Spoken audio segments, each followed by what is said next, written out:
Good evening, Ma'am Pratim Dadis. I'm here in front of you to discuss about human rights and the three inherent powers of the state. So the first one is a state is a political division of the body of people that occupies a territory defined by frontiers. The state is sovereign in its territory, also referred to as jurisdiction, and has the authority to enforce a system of rules over the people living inside it. So karon na sa makita ninyo ang state is a political division. So gipauna ni sa mga political organization na gibuhat sa mismo gapuyo or naa ani nga specific area, no. So naatay sovereignty ug jurisdiction nga atong kaugalingon nga balaod. So So makita ninyo na the state is sovereign in its territory, also referred to as jurisdiction, and has the authority to enforce a system of rules over the people living inside it. So sa ang giingon nga natay kaugalingon sovereignty or sovereign o jurisdiction. So sila ang maintain sa atong ma-maintain o kaayuhan sa mga tao nga gapuyo diri ani. So mao natay kagalingon ni batas. So natay inherent three powers, no. So what are the three inherent powers of the state? So the fundamental powers of the state is the police power and power of the eminent domain, and also power of taxation. So let's proceed to the police power. So police power, the power of promoting the public welfare by restraining and regulating the use of liberty and property. So diya palandaan, no, nga sila ang mag-maintain o gayuhan sa mga gapuyo, or sila ang mag-maintain of peace and order. So this is the most pervasive, the least limitable, and the most demanding of the three powers. The police power regulates not only property but more importantly the liberty of private person and virtually all the people. The person acts and accusation are held in by the police power. So sila ang nagprotekta, no, sa tuwang nasod. Sila ang itong ganyan, sila ang nag-maintain ng peace and order. Sila ang gasunod sa batas o gahatag ng paan sa tuwa kaayuhan, no. Dayon wala na sila lain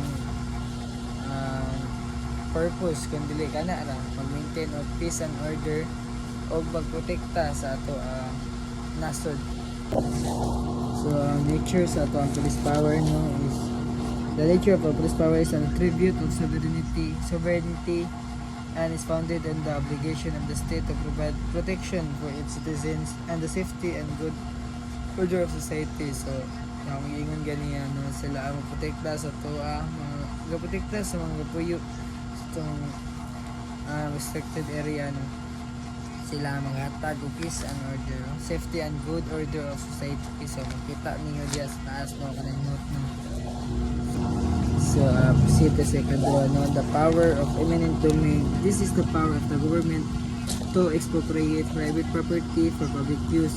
This otherwise known as the power of expropriation is also an important power of the state in maintaining its operation through acquiring lands to be used for government operation and infrastructures subject to just compensation. Anything that comes under the dominion of man is subject to expropriation. This will include real and personal, tangible and intangible properties. Property already devoted for public use is still subject to expropriation, provided this is done directly by the national legislature or under a specific grant of authority to delegate.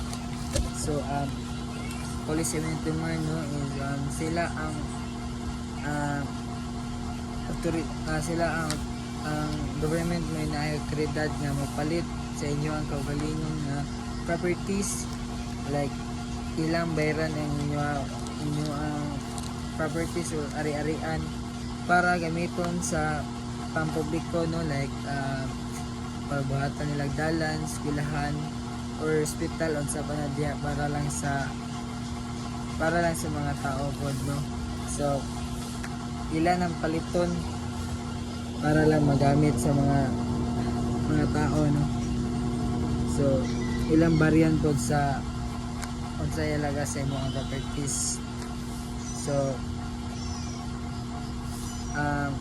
maura na ang purpose sa power of eminent domain mo ang pagpalit sa inyo ang mga properties para gamiton lang po sa mga tao.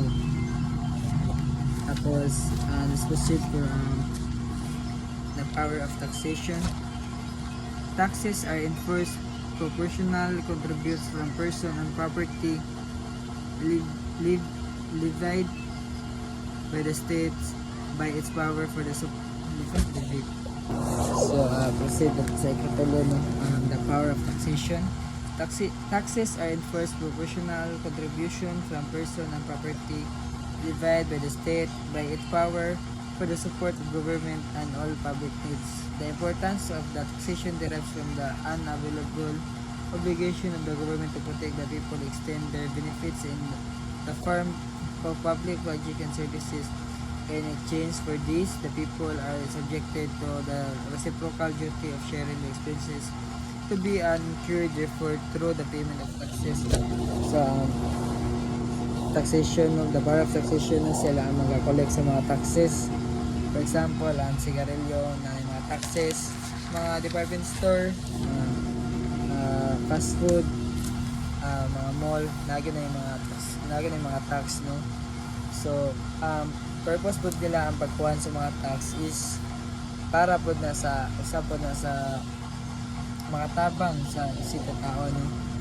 And also sa mga prison, no?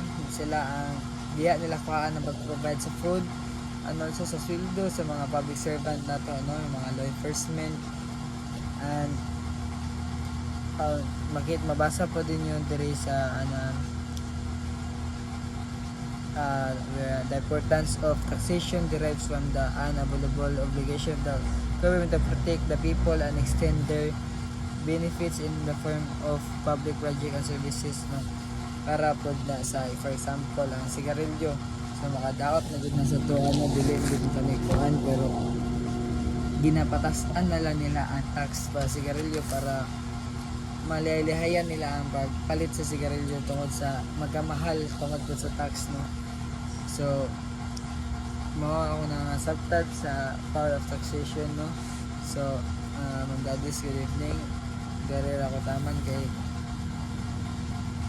mga rin makaya man ta okay ra module 2 at I think module 2, ma'am. So I hope you understand my discussion, ma'am, and thank you once again, ma'am.